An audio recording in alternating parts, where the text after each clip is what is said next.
Bonjour à tous et bienvenue dans cette première FAQ de The Blog BD de Mariko. Alors, dans un premier temps, je vais m'excuser du nombre dantesque de E que vous allez entendre dans cette vidéo. Je fais vraiment de mon mieux, je ferai pas carrière dans le slam, ça c'est sûr. Ma vie va pas s'arrêter pour autant, mais voilà, je tenais à m'en excuser parce que c'est pas forcément agréable pour tout le monde. Je voudrais commencer par remercier tous les gens qui ont bien voulu me laisser une petite question sur Facebook ou sur le blog. Je pensais qu'il n'y en aurait pas assez au début, et puis en fait, heureusement qu'il y en a peu, parce que ça recouvre déjà pas mal de choses, et c'est bien, merci à vous. Donc on commence tout de suite par une première question de Yokozu Sébastien. As-tu un rythme ou une méthode de travail récurrente, genre des petits rituels avant, pendant, après un dessin, ou des manies habituelles? Alors pour ce qui est du rythme de travail, c'est mon boulot qui me le dicte clairement, vu que je travaille quand même à temps plein à côté de la BD. Donc ce que je m'impose au minimum, c'est de faire une page de Lali, une petite histoire de Fifistrel et un strip, les deux derniers allant alimenter le blog pour les updates du mercredi et du samedi. Alors des fois j'arrive à faire un peu plus et c'est la fête. Et des fois, je fais un peu moins et je comble comme je peux, ou pas d'ailleurs. Après, pour ce qui est des manies, c'est drôle, hein, parce que je suis une fille qui a plein de manies dans plein de domaines. Mais dans la BD, on peut pas vraiment parler de manies. C'est plutôt des conditions de travail optimum dont j'ai besoin. Surtout quand je suis sur une colo et que je vais rester collée à mon écran pendant 7 ou 8 heures. Donc là, obligé, j'ai besoin de ma petite réserve de coca. Et après, c'est un peu la tristesse, mais pour me tenir compagnie, je mets soit une playlist YouTube, soit un replay. J'ai toujours besoin d'un bruit de fond. Je pense que ça me vient de toutes ces années passées à la fac à dessiner là pendant les cours, avec cette voix là qui ronronne dans le fond. Et du coup, je suis devenue accro, quoi. Je peux plus m'en passer. Mais sinon, voilà, il n'y a rien d'autre que je fasse de vraiment spécial pour dessiner. Question suivante. Tu te drogues au Nut ou au Smarties? Bah aucun des deux en fait. Et tout simplement parce que...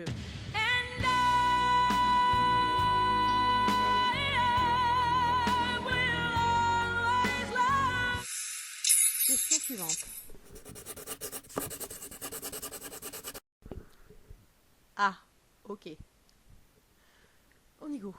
Tu fais beaucoup de colos avec ton ordi, mais tu as déjà fait des colos plus traditionnels. Je me rappelle des crayons de couleur. T'arrive-t-il de peindre à la gouache ou à l'aquarelle? Ou encore d'utiliser des crayons de cire, du fusain, d'encre de Chine et j'en passe? Quelle méthode préfères-tu au niveau du rendu? Quelle méthode trouves-tu la plus simple? Quelle méthode trouves-tu la plus agréable durant la réalisation? Dans laquelle penses-tu être le plus à l'aise? Avec quelle méthode as-tu débuté? Et quel conseil donnerais-tu à quelqu'un qui voudrait se lancer dans un blog BD comme celui-ci? Comment Dice? Es-tu une artiste de bande dessinée, illustration simplement, ou fais-tu également de la sculpture ou de la musique ou n'importe quel autre art? Si oui, lequel des deux préfères-tu? Merci Chouchou pour la question. Alors effectivement, en dehors des colos que je fais à l'ordi, il m'est arrivé souvent de faire des fanarts au crayon. Alors pour répondre déjà aux 4-5 questions qui vont suivre, dans tous les médiums traditionnels que je peux utiliser, mes préférés sont les crayons de couleur et l'aquarelle avec les crayons aquarellables. Et de plus en plus, quand je fais des fanarts en tradi, j'ai tendance à mélanger les deux. Après, il m'est déjà arrivé d'utiliser des crayons de cire, du fusain, de l'encre de Chine et j'en passe.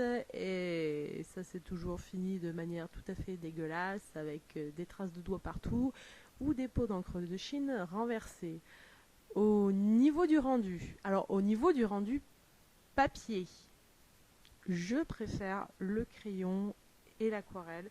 Je trouve que ça rend absolument formidablement bien. Par contre, sur ordi, et c'est aussi pour ça que je ne m'amuserai pas à faire une BD entièrement en médium traditionnel, une fois scanné, c'est une horreur, hein. Il y a le trait dénaturé, on voit plein de défauts qui ressortent. Enfin voilà, donc au niveau du rendu, sur papier, médium traditionnel, sur ordi, colo numérique, au moins ça sort comme je veux. Quelle méthode trouves-tu la plus simple? Euh,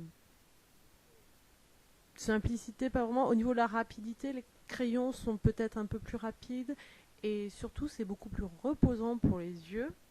Euh, donc voilà, je dirais plutôt que c'est ça. Et ça répond aussi à la question suivante du coup. Dans laquelle est-ce que je pense être le plus à l'aise? Euh, on va dire la colo à l'ordi parce que depuis le temps que je l'utilise, maintenant je commence à pas trop mal la maîtriser, je pense. Avec quelle méthode j'ai débuté? Eh bien, comme j'ai commencé à faire de la BD en sixième, eh ben, c'était des stylos et des feutres. Voilà. Quel conseil je donnerais à quelqu'un qui voudrait se lancer dans un blog BD comme The Blog BD de Mariko? Euh, Ne faites pas un blog BD pour la gloire, la renommée et la richesse. Faites-le pour vous amuser. Parce que clairement, la vague de on fait un blog BD et on devient un auteur de BD reconnu, c'est loin derrière nous maintenant. Voilà. Donc non, faites-le pour vous amuser. Ça peut vous amener déjà un petit public et c'est bien, c'est pas mal. Ensuite, comment est né Red Eye? Eh bien, il est né sur les bancs de la fac. Ça commence à devenir une espèce de gimmick, ça. Euh, Tout simplement, je gribouillais en cours et à l'époque, à part mon personnage de blog BD, je faisais pas grand chose et j'avais envie de testouiller un peu autre chose. Donc je me suis mis à gribouiller ce petit lapin. Ce qui est rigolo quand même, c'est que le premier gag que j'ai dessiné de Red Eye, c'est celui qui est en avant-dernier dans la BD. Donc en fait, quand j'ai créé Red Eye, j'avais la fin et j'avais pas tout le reste. Voilà. Es-tu une artiste de bande dessinée, illustration simplement, ou fais-tu également de la sculpture, ou de la musique, ou n'importe quel autre art? Si oui, lequel des deux préfères-tu? Alors, je fais de la BD, je fais de l'illustration. J'essaye de faire un peu de peinture à la gouache, mais je suis pas très très douée, donc j'en fais pas plus que ça.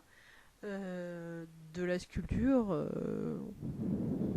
oui, je me débrouille avec de la pâte fimo, mais est-ce que ça rentre vraiment dans le cadre sculpture? Je ne pense pas.